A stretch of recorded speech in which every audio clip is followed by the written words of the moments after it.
I am Mark Blythe. I am the director of the Rhodes Centre for International Economics and Finance. I will not actually be introducing Max today because Peter's going to do that. The way that Rhodes works occasionally is that I can't actually think of all the programming, nor should I. So it's quite right and proper that some of my colleagues come along and say, I know someone who would be a great fit for your speaker series. And that's what has happened in this case. Peter is someone who I like to describe as a one-man subfield. That joke's getting a little bit thin. But back in the day when nobody else was really doing the illegal and the dodgy aspects of the IPE, Peter was one of the first people to do it. Several people has followed in his stead, and I suspect strongly that Max is one of them. So given this, I'm going to hand over to Peter. Great. Thanks, Mark. All right, welcome. Thank you, Mark. Thank you to the Rhodes Center. It's my great pleasure to introduce Max Gallien. Obviously, the topic of his talk is very near and dear to my heart, so I'm thrilled that we were able to bring Max. He's basically on an extended book tour, I'd say. His book, which is the title of the talk, and also you see the cover of his book there, Smugglers and States Negotiating the Maghreb at its Margins. So he's usually on the Europe side of things, but we're great to be able to bring him to this side of the pond. Max is a research fellow at the Institute of Development Studies and the International Center for Tax and Development at Sussex University. As a co-editor of the Routledge Handbook of Smuggling, the first handbook of its kind. I have a chapter in there, as do many others. He'll tell you all about his book, but the best thing I can tell you about it is the blurb I wrote for it. So, deeply researched, masterfully written, and persuasively argued, Smugglers and States turns the conventional wisdom about illicit trade on its head.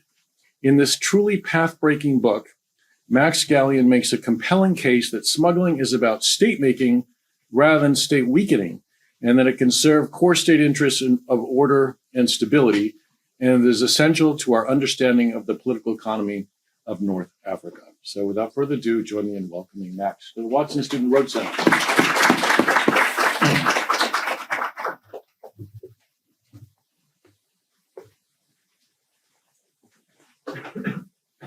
I'm totally stealing the line about the one-man subfield.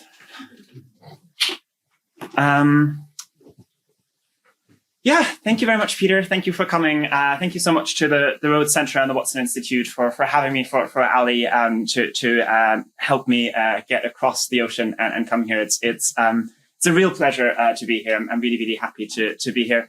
Partly because it feels a bit full circle. I think Peter's quite dramatically understated his involvement in this book. If you just read the blurb, I think it's fair to say not only without kind of Peter's insight and help and support throughout the last couple of years would the book be very different. I strongly suspect there would not be a book. So I am extremely kind of grateful to Peter and really, really happy that I get to come here and speak about the book a little bit. So yeah, thanks everybody for turning up. I'll try to speak about half an hour-ish about the book, what kind of the big idea is, what the starting point is, what the argument is, what the outcomes are, and why you might still want to read it, even though I'm totally going to tell you what the big finding is. But maybe I can still motivate you. And we'll have a bit of time for questions afterwards. If I'm saying something that makes no sense whatsoever, also very feel free to, raise up your hand or start shouting at me. I'm comfortable with that. Okay, so it might make sense to kind of start telling the story by introducing its kind of two primary actors that are commonly framed as antagonists in a kind of global struggle for order. The smugglers and the states. And the smugglers in this case, certainly not just the smugglers of your drugs and kind of illicit goods that we've talked about a lot, but also the smugglers of foodstuffs or cigarettes or textiles. And I think the common framing of them as antagonists, as, robbers and cops, as kind of itchy and scratchy cat and mouse, stems from kind of, I think, the last kind of 3 decades of writing about our current episode of globalization and the fact that if you're interested in state building, if you're interested in taxation, if you're interested in preventing zoonotic diseases, if you're interested in fighting child labor, if you're interested in environmental protection, no matter what you're interested in, the type of control and regulation that happens at borders is potentially something you're quite anxious about. I think for all these reasons, there's been an increasing sense of anxiety around control at the border. It's been mapped and traced quite closely in a way that I probably really don't have to point out here by an increasing political anxiety and politicization of that anxiety. Where I come from, the sense of border and sovereignty has given rise to the United Kingdom leaving the European Union. I don't have to tell you what's given rise to here. But there are practical consequences to this increasing anxiety. If we think about the last 20 years, the number of border infrastructure, especially border fences and border walls across the world, has about quadrupled. All of that is infrastructure that's being invested in the interest of tipping the balance on the side of the states over the smugglers and strengthening states' capacity to deal with what is coming through their borders, to help push back against the sense of porosity that we are concerned might be undermining states. Smuggling has often been quite closely connected with the idea of state fragility. If you look at some of the kind of state fragility indexes that you find out there, smuggling is sometimes an explicit kind of factor within that. If smuggling is there, you might be very concerned about the stability of the state you're looking at, or to cite one of your presidential candidates, if you don't have a border, you don't have a state. Now, the big issue with that entire narrative is that it's probably not true. So this is the cover of the book. The picture was taken in early 2000s in a city called Melilla. Melilla is a Spanish enclave in northern Morocco. It is on the territory that all around it is northern Morocco, but it is Spanish territory. So the border that you see in the back there is the border between Melilla and Nador, a Moroccan city that you can see in the background. It has the somewhat unfortunate distinction of potentially being the one border in the world with the largest wealth disparity on one side and the other. And everybody you see in the back of that picture is about to smuggle goods from Melilla into Morocco. These goods are usually shipped into Melilla, which is a free port. So you can ship things there with a very, very low tax rate. And then these things are kind of collected or were collected in warehouses on the Spanish side of the border. They were then packed in these bundles. Some of the people are carrying these bundles. Some of them are kind of rolling them on skateboards. And they are pushing these bundles through an iron turnstile on the other side of this picture into Morocco. They're either going to pay a bribe to a Moroccan customs official, or they're going to show a ticket that has the name of their wholesaler that they're working with and indicates that that wholesaler has already paid the bribe for the month. On the Moroccan side, the goods are going to be packed into vans. So if you see some numbers on there, that usually relates to the van or the wholesaler, and they're being shipped off across Morocco to be sold in various markets. You'll notice a police officer in the front of that picture. That is a representative of the Spanish police. And the interesting part here is he is not there to stop the smuggling. He is there to organize it. Because all the smuggling goes to these kind of very small iron turnstiles. This has been a real health and safety issue on the Spanish side of the border. People would kind of crowd around these turnstiles. There'd be human stampedes. People would get injured or die.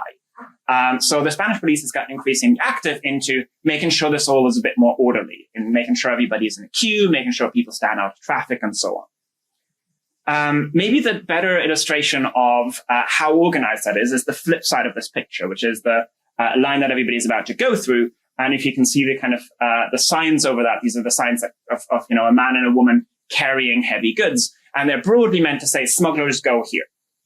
These are the doors for smugglers. Now, that particular border crossing is not in use for that anymore. That's kind of broadly stopped through COVID.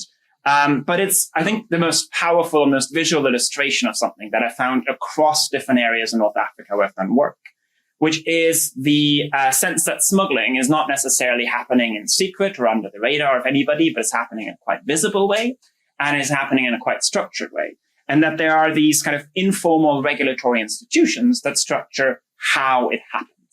And these institutions have different ways of functioning, and they look different, and they tend to change over time. They're not all the same.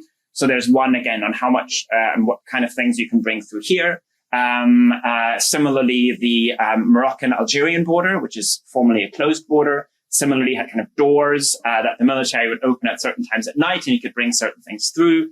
Southern Tunisia, the main border crossing with Libya, similarly is a formal border crossing. Pretty much everything that happens through there does not happen in accordance with the law, but happens in accordance with a variety of other deals and arrangements.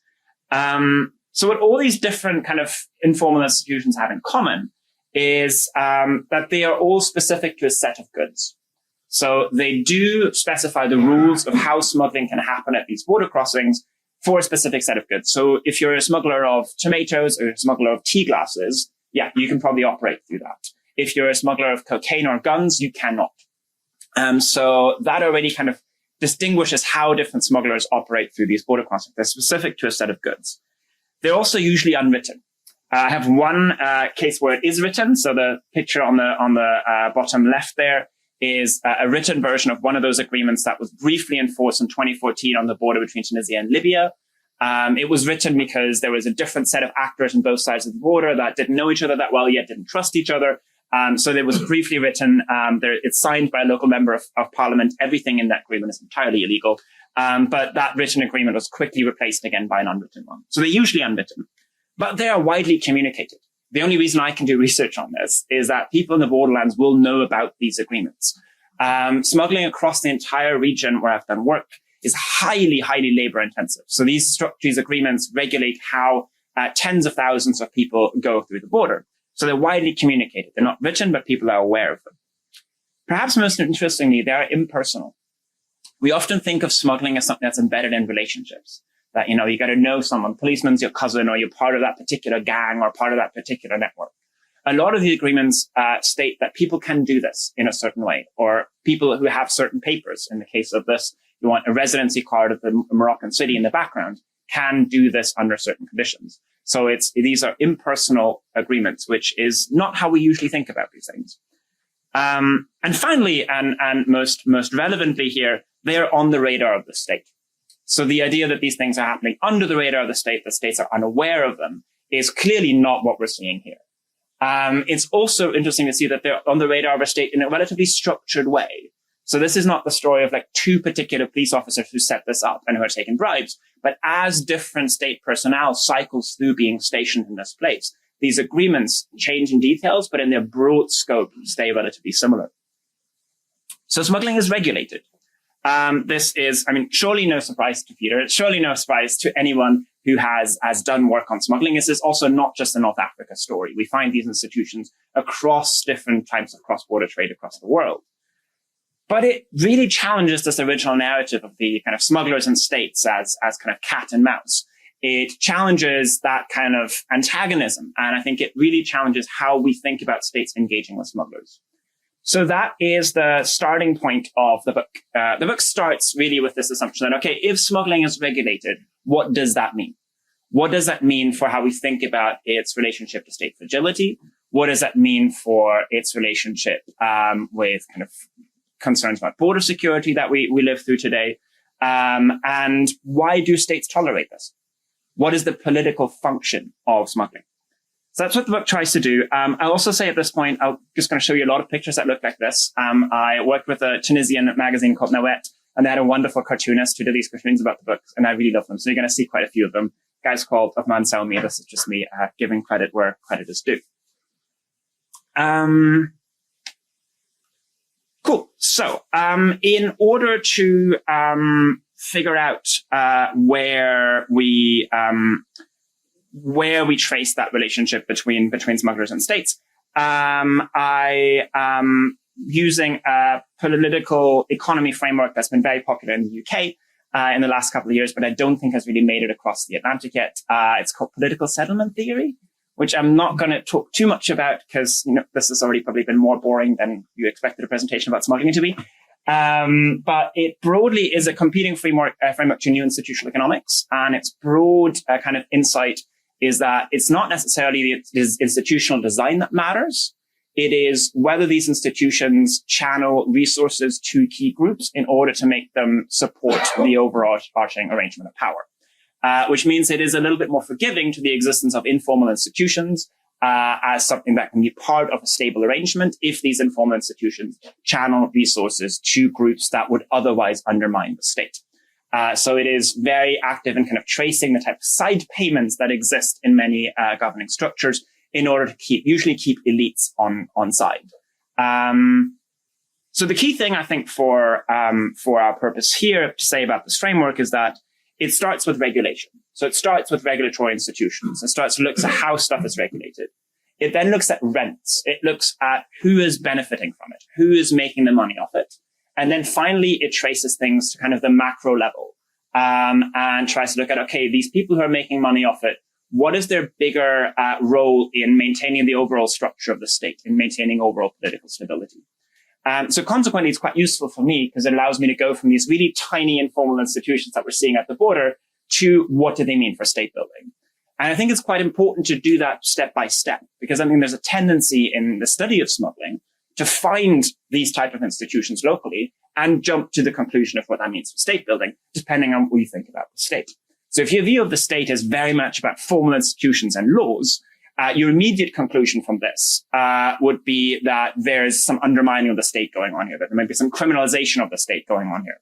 If your primary view of how you approach the state is as, a bulwark of a certain type of capitalism that people are resisting, you might see this thing and go, oh, resistance, undermining the state. If your position is a bit more on the kind of a liberalist side, you might think, oh, these are kind of private order institutions, these are alternatives to state regulation.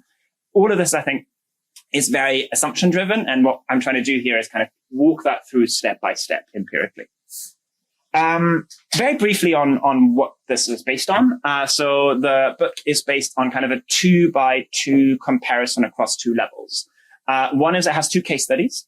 One is the region of Medellin in southern Tunisia. That's the green over there. And the other is the region called the Oriental in northern Morocco. That's on the left over here. Both these regions border, in the case of Tunisia, Libya, and in the case of Morocco, both Algeria and the Spanish enclave we just talked about. And both of them sit at very, very large smuggling streams throughout the region. So both of them kind of have a lot of things primarily imported into these regions from neighboring countries. I've done about 14 months of fieldwork in these regions, speaking to a variety of people in border regions, but primarily speaking to smugglers. So the book is based on about 200-ish interviews with kind of smugglers, civil society, law enforcement, bureaucrats, everybody you can find. And that's, I think, been one of the kind of most fun parts of this type of project, is that you get to talk to kind of everybody from the guy selling gasoline on the side of the road all the way up to the president, and kind of trace these relationships. So aside from the two locations, the book is based on partly a comparison of two different networks. The first are gasoline smugglers. So in both regions, the gasoline across the border is substantially cheaper. Both Algeria and Libya have a large amount of oil, and generally gasoline sold there is substantially cheaper. So people have been smuggling gasoline out of Algeria into Morocco and out of Libya into Tunisia for a very long time. That takes different shapes. Some of it is done kind of through enlarged tanks that people have in their cars. Some of it is done kind of the back of motorcycles or donkeys or kind of 4x4s. And then it's then usually distributed through either directly kind of agricultural businesses or something that have a larger need for gasoline, or more commonly it's sold on these kind of roadside stations. That's the picture on the top left there that where it used to be able to see throughout the entire region, where customers would then buy straight from one of those gas stations. It would be substantially cheaper than anywhere else. At one point, the World Bank estimated that about a quarter of the gasoline that had been consumed in Tunisia had been smuggled into the country. So these are quite substantial networks. It's interesting in terms of gasoline as well that it's a relatively easy network to join. So you basically need a car, and then you're in. You don't necessarily need a connection. You don't need a huge amount of capital. Huge amount of capital is going to help you. It's going to help you buy more gasoline, store more gasoline. You're more robust to price changes, but it's relatively open. And as consequently, the socioeconomic background of people in those networks tends to be a little bit different than in textiles. So textiles is my second network that I'm looking at. And it sits there as an example for a variety of different goods. Textiles, one of them. But I could have just as easily talked about, backpacks or glasses or white electronics like microwaves, or jeans or a variety of other things, most of which are shipped into the free port of Melilla or into the port of Tripoli. They're usually produced in Turkey or West Asia and then smuggled into Tunisia or Morocco. The primary economic incentive there is to get around taxes and tariffs. They require a little bit more networking to be a part of those networks. You need to know a little bit about those textiles. You need to know a little bit more about the supply chain. You usually need to have a store that you can sell it from. So those networks tend to be a little bit more affluent, a little bit more urban, a little bit more connected. All right. So what's the conclusion of the book? What do I find? What is the answer to the whole conundrum of smugglers and states? So if we go back to the institutions and then we go back to the rents, we try to get a sense of who's benefiting from this.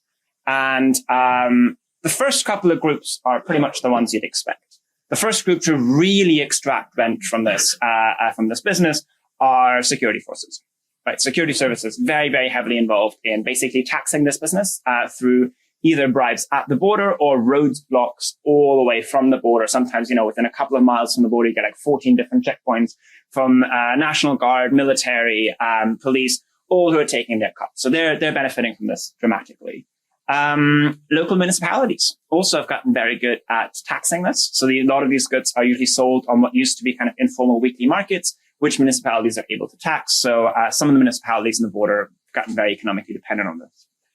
Political and economic elites have been able to insert themselves into these type of networks, often capturing some of the kind of higher value goods that are less open access, and again have been very much kind of reaping the rewards from that, particularly in Tunisia, because the president's family basically got kicked out after the 2011 revolution. It's possible to trace the time before that quite well, and there's quite a lot of evidence on the fact that the family of the former president Ben Ali was quite directly involved in this.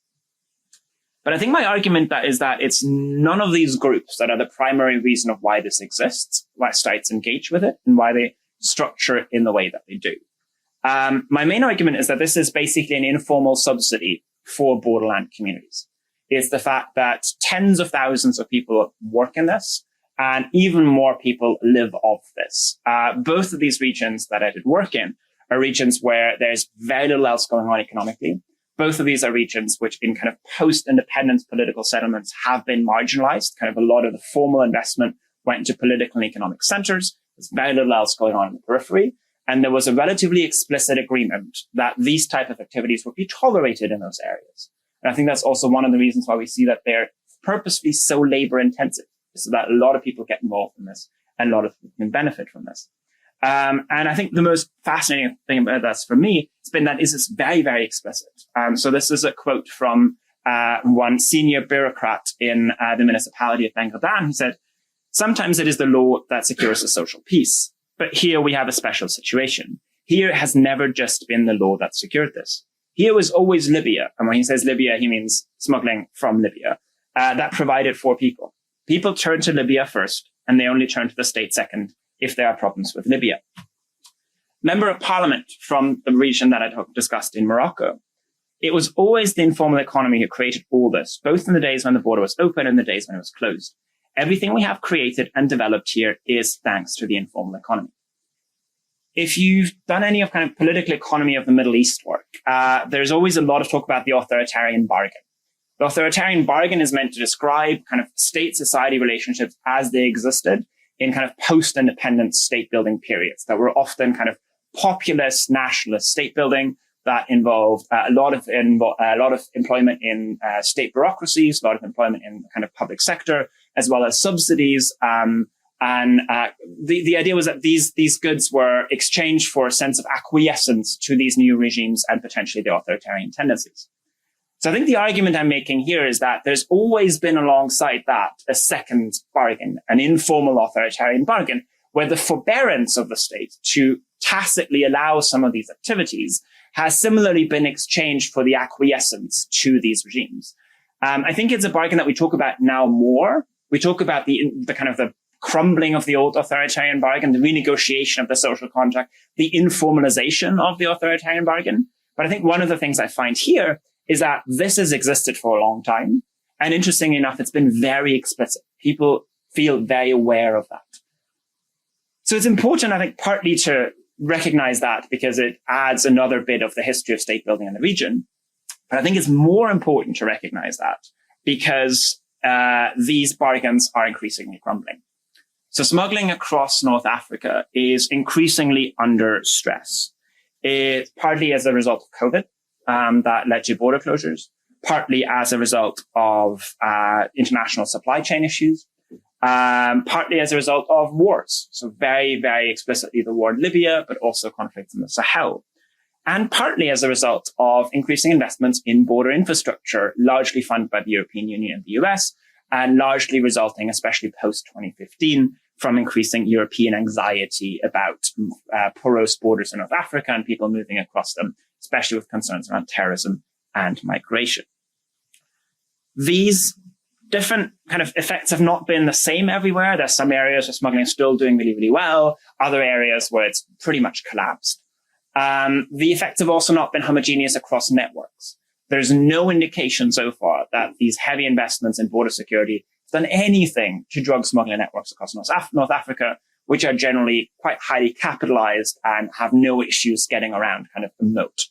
At the same time, especially smaller actors, especially, for example, the gasoline smugglers, who would bring things across the border, people from rural villages near the border that would bring things back on motorcycles and things like that. Those networks have essentially collapsed. And that has, I think, exposed quite a lot of fragility within that authoritarian bargain. So I think we need to recognize that this was a part of state building, but not necessarily glorified as, this is a great part of state building. And I think these fragilities in the last couple of years have really highlighted that. The first is that there was a clear dependence on external actors. So a lot of the disruptions that we've seen in these smuggling networks were neither caused nor desired by the state of Morocco or Tunisia. They have been largely caused by forces outside of their control. So both of these countries have kind of, in their borderlands, opted for a state building model that they could not entirely control, that was dependent on outside actors. And that has then kind of come back to haunt them now. And one of the things that's been most interesting about the protests that we've seen in borderlands whenever the border was closed is that the protest has been directed to the national government. So if kind of authorities in Libya closed the border to Tunisia, Tunisian smugglers would protest in Maghreb, aimed at the Tunisian government, going, you guys need to make sure this gets opened again. Like, we know the Libyans closed it, but like, we are your responsibility. We are your citizens. And you have responsibility for economic development here. So either you reopen the border or you give us something else. So it's been really interesting to see in protests in the border regions, these very, very explicit communications, which highlight both that this informal bargain was kind of very explicitly made, but also that people are up for a bargain, right? So people are quite explicit about it does not need to be smuggling for us here, but it needs to be something. The other kind of fragility that these increasing crises have highlighted is that smuggling's caused a very uneven economic development in borderlands. I think we see that across any area that has a lot of smuggling. Some people have gotten very, very rich off this, but most people have not. Many people have, relatively less money, but have often taken a substantial amount of the risks and are often a little bit more affected by what's happening now. I think the most interesting aspect of this fragility is that it's been really difficult for states to replace what's been left. So the Moroccan state very, very actively invested in, okay, we're aware this is collapsing. We need to put something else in its place. And that has been incredibly difficult, partly because these previous institutions that we talked about that connected people to these income streams were impersonal. You didn't need to know anybody. You didn't need to be organized. There weren't three big clan bosses that the state can now sit down and negotiate with. But people were in kind of an atomized, independent way, getting access to incomes through these informal institutions that are now collapsed. And for the state to rebuild something there is incredibly difficult. I think it's also, there are other difficulties involved in it. They, for example, heavily tried to get people into agriculture, and getting a 22-year-old former smuggler into goat herding is just incredibly difficult for other reasons as well. But I think it's the nature of these institutions that are really relevant here. All right. So what if you're not the entire subfield of smuggling within political science? If you don't care about smuggling that much, I've told you a sad story about smugglers. Why would you care? I think that there's borderlands exist everywhere. The dynamics I'm tracing here are quite common across other regions as well, and we should care about them. There are some strong assumptions that we often make about state building, and we should revisit them. But I think most relevantly, this dependence on income streams from illegal activities that are regulated through informal institutions, kind of tolerated by the state and somewhat controlled by the state exist outside of smuggling. In North Africa, if anyone's familiar with the story of the Tunisian revolution in 2011, it started, the narrative, the imagery that's often evoked around it is the story of Mohamed Bouazizi, who was an informal vendor in a Tunisian city, who had an altercation with a municipal worker and had his goods confiscated and potentially, unsure whether this exactly happened, but the imagery is quite strong. Had his scale confiscated as well, potentially was also slapped. And as a result to this, as a kind of consequence of this experience, he set himself on fire and died in a hospital a few weeks later. And the key bit of that story is that it evoked something within protesters in Tunisia, that image became really powerful because it connected to an experience of having to make a livelihood on the wrong side of the law, that being completely understood, and yet you constantly being subject to potential indignities by state security services. Similarly, a bit that's not in the book is that in Morocco, in about 2017, an informal fish vendor called Mohsen Fikri had his goods similarly seized by the police. They were thrown into a garbage truck. He climbed into the garbage truck to get his fish back out, and someone turned the garbage truck on and was crushed to death. And it set off a large protest movement across northern Morocco that seized on that story, both as an example of a kind of a disadvantaged region being harassed by the state, but also again as the story of people having to make a livelihood on the wrong side of the law. There not being an alternative to that, the state being aware of that, and people still being harassed and in danger because of it. So I think we see this across a lot of low and middle income countries today. And I think these kind of informal deals exist, but they're also at the same time increasingly crumbling. And they're increasingly under pressure from attempts to formalize everything, but also just from the economic crisis that surrounds them. So consequently, I think there's a negotiation happening around social contracts, around state building, around kind of maintaining the authoritarian institutions in these countries, around these interactions that people are familiar with, security services, around the expectations of livelihoods, around the kind of governance of these jobs that people have often made for themselves because nothing else has been provided for them. And we don't understand these institutions terribly well. I don't think we understand how people think about them. I don't think we understand how they're structured very well. And we're certainly not very good at understanding how to replace them and what else to put in that state. So the book it's about smuggling, but I think it's a case study of that. And it's trying to help us have a wider conversation around these type of institutions more broadly. It also has some pictures. So hopefully it's a vaguely interesting read. Thank you so much for listening. And I'll take any questions.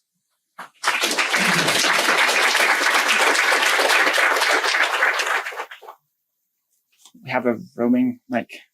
Also, there's a discount code if anyone you want to buy the book online. Hi, thank you so much for your talk. Really enjoyed it here. Hi, sorry, Suba, PhD candidate in sociology. I guess I wanted to try and ask you to unpack a bit more of the variation across cases and across contexts. So, so type of good, you said you could focus on other things, but you focus on oil and textiles, right? So, not sure how the organization of these material quantities might affect how they are processed through these institutions, what institutions need to be set up. And the second thing is what is the relationship between embeddedness and impersonality and the type of good? So you mentioned that, for stuff like drugs and all, there is some elite capture, but there's a second side of this bargain for most other things, right? But, and you mentioned that initially it was impersonal, but now with COVID breakdowns and all that, it's becoming difficult to access this network. So, if I wanted to send across some oil or textile, I just go to you hey, there's a rate or something. But when it's drugs, and you might be cracked down, go to jail, that's where your networks need to be secure, and it becomes a lot more like the relational economies that Vivian Zelizer would talk about, right? So just love to hear your thoughts on that. Thank you. Cool. Yeah, I'll take that directly instead of connecting stuff because there's a lot in there. Fantastic. Great questions. on the embeddedness versus impersonality. I might not speak sociologist fluently enough to answer that well, but I think the impersonality is one aspect of a variety of features of these institutions. Right there, I think they're still embedded in terms of like an institution that is only locally communicated and that is not written down anywhere and is often only accessible in a local-ish sense. Can still be impersonal to people within that community. But so, for example, in order to be one of the people on that picture, you used to need a Nador residency card. Those are relatively easy to get. So a lot of those people are actually not from Nador. But there is some sense of kind of keeping access to something that's impersonal within a certain community. Similarly, the labor intensity of it is connected to that as well. I spoke to the people who've kind of negotiated the informal institutions in southern Tunisia for the side of kind of the Tunisian smugglers. And one of their key points of negotiation was always like, no big trucks. No big trucks. Because the second big trucks can come through, then people from outside of the region can start doing this as well. While the second, if it's kind of small and labor intensive locally, it kind of contains things somewhat within that area. Now, in both cases, there are lots of cases of people moving into that community because of smuggling, and there's some tensions around that. Differences in goods, yes. So I think, first of all, the drugs, most of this book's not about drugs. That's partly because most of the book is based on interviewing smugglers, and I haven't interviewed a lot of drug smugglers. I interviewed a couple, not on purpose, but one of the side effects of interviewing smugglers is you figure out what they're doing halfway through the interview. So you can't necessarily screen people based on the goods that they're involved in. But that's not been my empirical focus. You pick up a lot of it kind of as you were there and as you notice what's happening around you, but it's not my empirical focus. The argument I'm making here, very, very explicitly not true for drugs. So this idea around kind of impersonal institutions, not true for drugs. There are some networks that are very much personalistic and where kind of money is, or like just membership is dependent on being part of a certain network. Drugs are a part of that. Other high value goods are parts of that, mobile phones. So I think there are specific goods that are restricted to groups that will use violence against anyone else trying to get involved in that. At the same time, the vast majority of people who work on these type of things in borderlands are involved in networks that are more open. And I think that partly makes them most interesting to me, because it's what most people do. But it's also interesting that I think there's a purposeness in that, as in these networks are meant to be open so that people can work in them. And if you talk to people who negotiate these institutions, they'll be quite explicit, saying that we're aware that some people are making big bucks, but we've got to keep something more open in order for kind of the smaller guys to get involved in it as well. Yeah.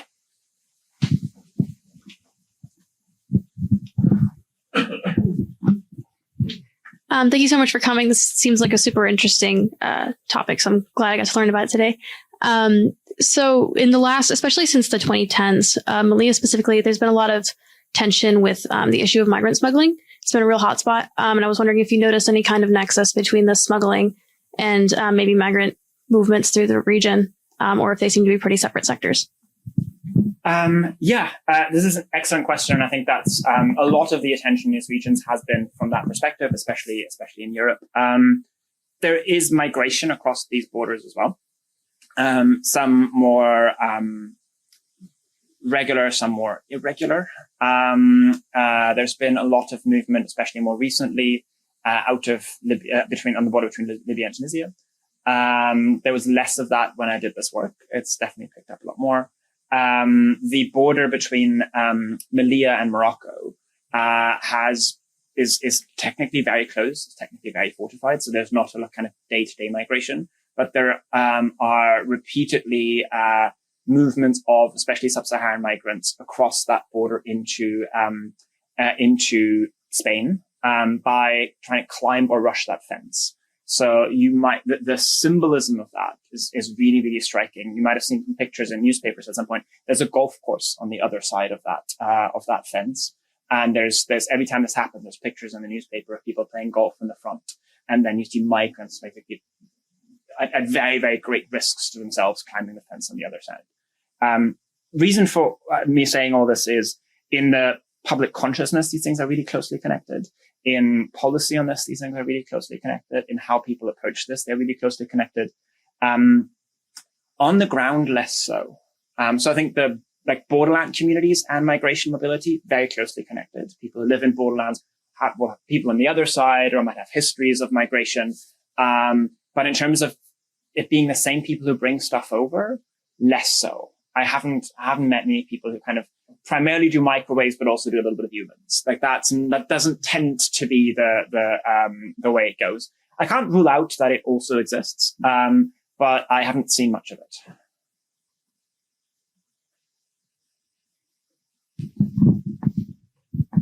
Thank you. I have two questions. One is about how you selected the locations for your cases, and if there were any other alternative configurations that you explored, like the Tunisian-Algerian border or in southern Morocco with some of the other states to its borders, and how you landed on the two cases. Like, what does that tell us that perhaps another configuration of case studies does not? And then the second question is about the actual people doing the smuggling. So in the image that you have right there, it looks like it's a pretty diverse group from children, men, women, young people, older people, middle-aged people. Is there a equally diverse demographic across the case studies or across the particular goods? Or are there certain genders or age groups that tend to smuggle one good in one place more often than not? Just kind of curious about the demographics. Thanks. Fantastic. Thank you. Both great questions. So the locations, I mean, there's a sciencey answer and there's a practical answer to it. The more sciencey answer is I do care a lot about the fact that these are not fragile states. So I think a lot of how we think it, a lot of the work that exists on kind of informal institutions and regulation of smuggling is in sub-Saharan Africa, and it's primarily in the context of conflict or what we would broadly think of kind of state fragility or low state capacity.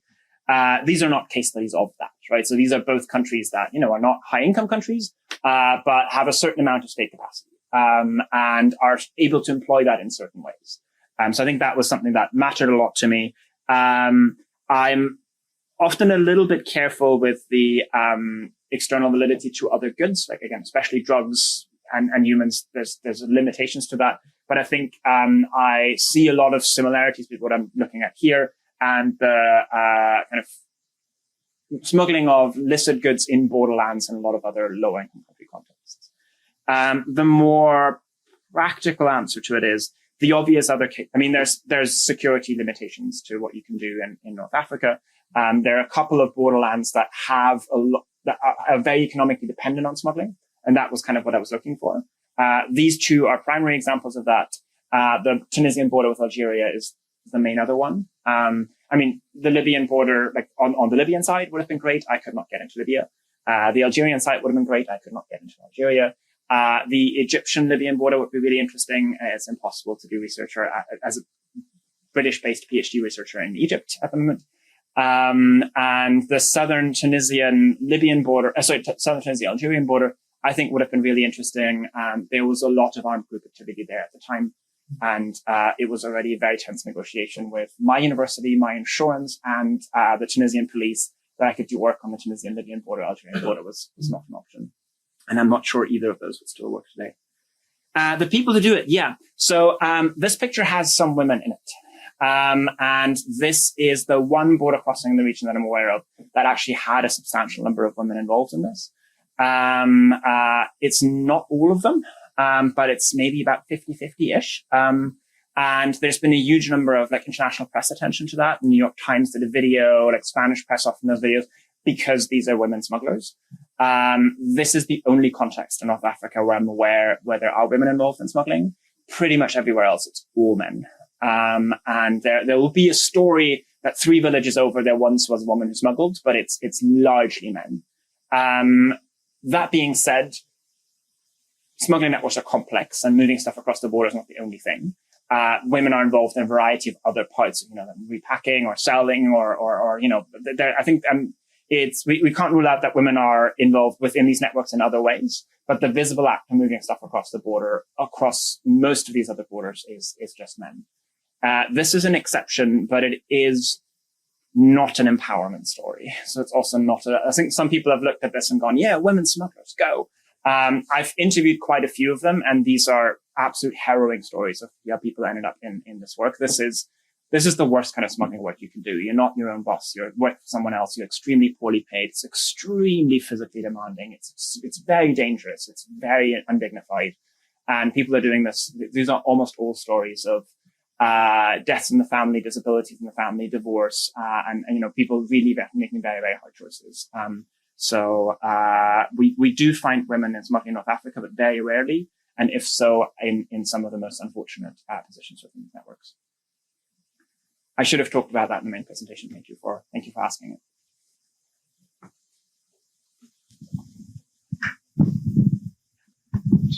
Hi.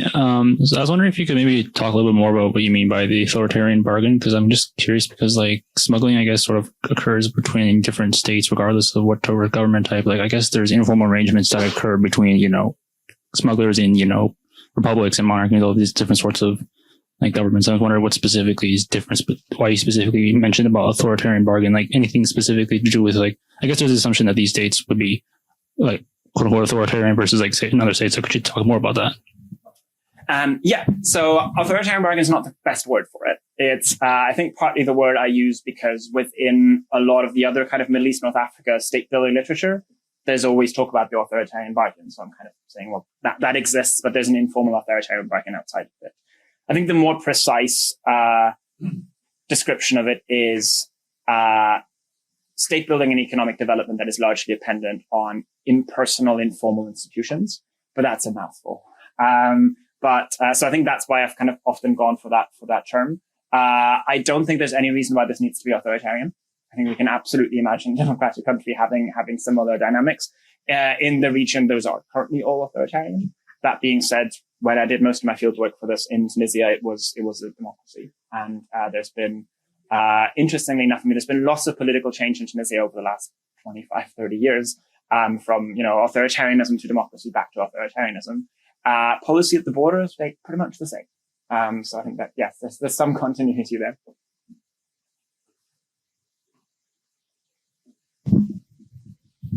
I guess kind of related to that last answer, and I don't know if you know because it's more recent, but I'm curious if the unrest, specifically in Tunisia, had any impact on these networks. And if you know anything about that, I know it's more recent, so I don't know when you were conducting this research, but I'm wondering if that had any impact on what's going on there. A very, very quick answer. I can't speak to very recent developments just because I haven't been there very recently, and I'm very cautious in how I'm with that.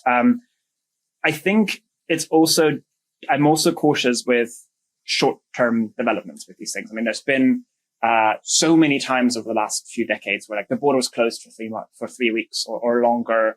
There'd be protests at the border. There'd be movement to another border crossing. So I think there's often been a bit of movement within a larger story of continuity. So I think, it's useful to take the slightly longer view of these things. That being said, all unrest, all disruptions also erode savings and things like that. So I think, for example, COVID, technically, we can tell the story of saying, well, COVID disrupted this, but in the long run, it didn't completely change it. But it also completely wiped out a lot of local savings. It did have real effects that I think, are kind of, more visible down the line. Sorry, that's a longer way of saying anything that happened this year, I can't comment on.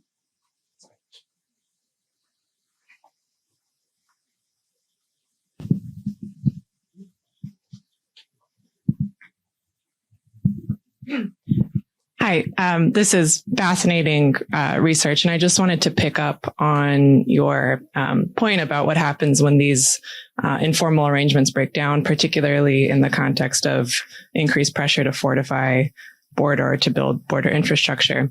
And I was just curious in the course of your research if you were sort of aware of contestation, maybe at the level of elite discourse over the harms, right, that fortifying borders would pose to these informal arrangements and by extension to economic development. And if there was contestation on that at the sort of domestic elite level, as opposed to this being sort of just a sort of foreign imposition? How much of it is contested sort of domestically? This is a great question. I haven't thought as much about it as I should. It's a really good point. I haven't seen much of that. So that being said, I think certainly in Morocco, national borders are not something that is contested in public discourse by elites. I think it falls within an area of public topics that people are very careful about. It kind of falls within that. There's some red lines within Moroccan public discourse, and I think nature of its borders, and especially that's immediately connected to its relationship with Algeria, people are very, very careful with how they talk about that in public. In Tunisia, at least for a large part of when I was doing work for this, that was much easier to talk about.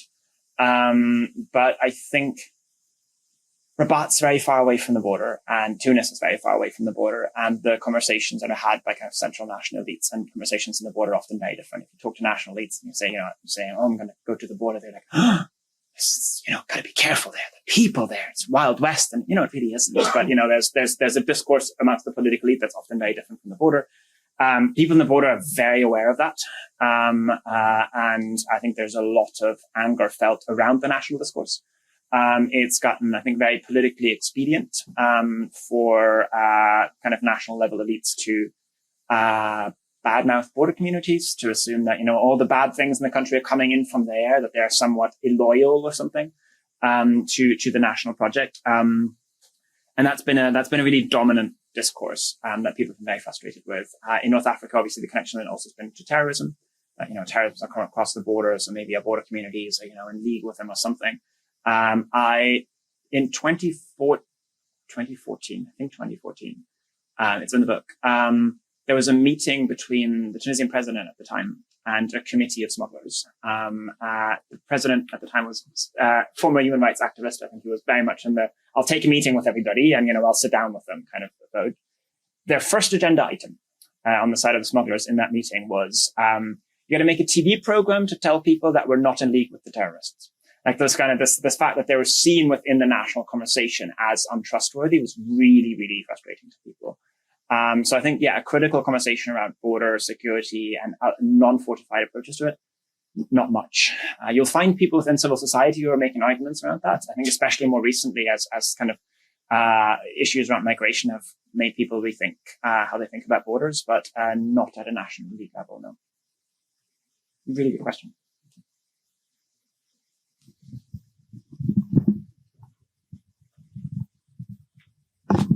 Hi, Max. Great talk. Listening to your presentation of the book, it strikes me how much of it, the focus anyway, of your talk and the book is domestic, but you mention in passing that much of the disruption of this bargain, if you want to call it that, comes from external pressures and forces. And so my question to you is, did you or could you extend your research interviews to the international actors who are doing the pressuring? And it'd be good to have a better sense of how much of the disruption is actually caused by the external, and if there's any awareness of the external actors that they're basically undermining something that is stabilizing for the region. And so basically the very migration flows that they're ultimately trying to stem could ultimately be exacerbated, because if you end up in this bargain, these smugglers also end up as undocumented migrants.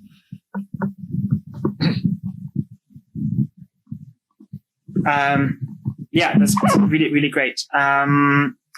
So two bits. I think one part of the international disruption has not been by policy actors trying to disrupt it, but has been like the war in Libya has been huge as a disruption to these dynamics. And, most of that was not about smuggling or because of smuggling.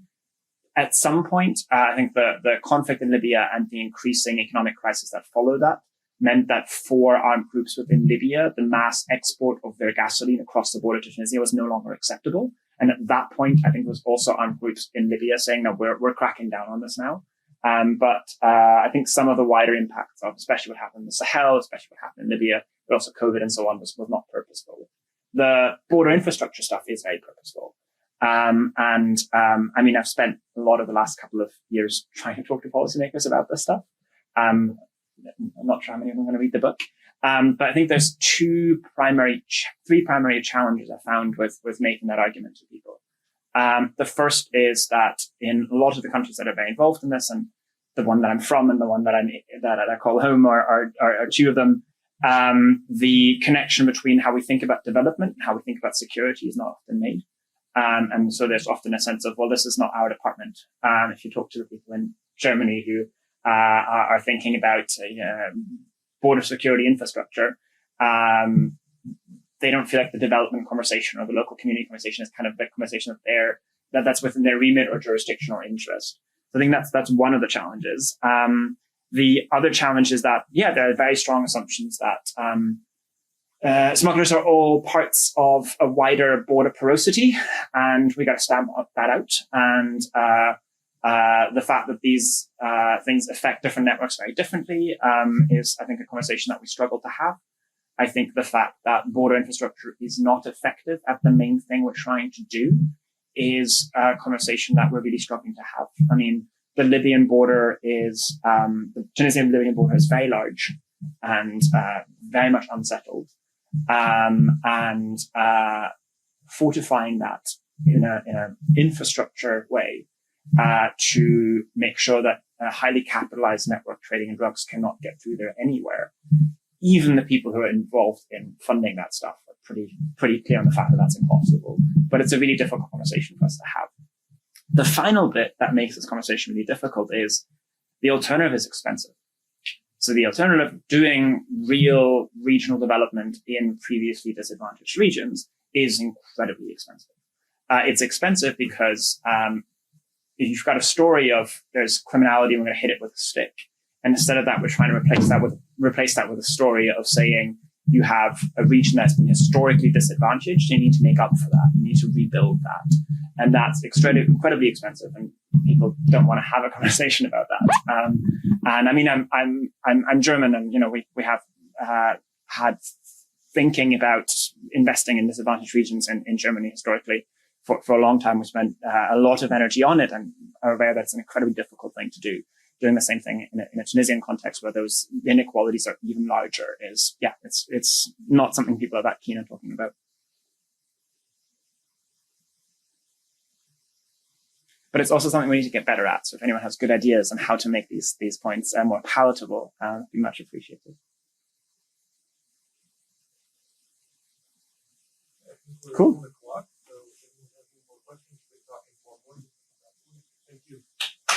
Thank you very much for having me. Thanks for the questions.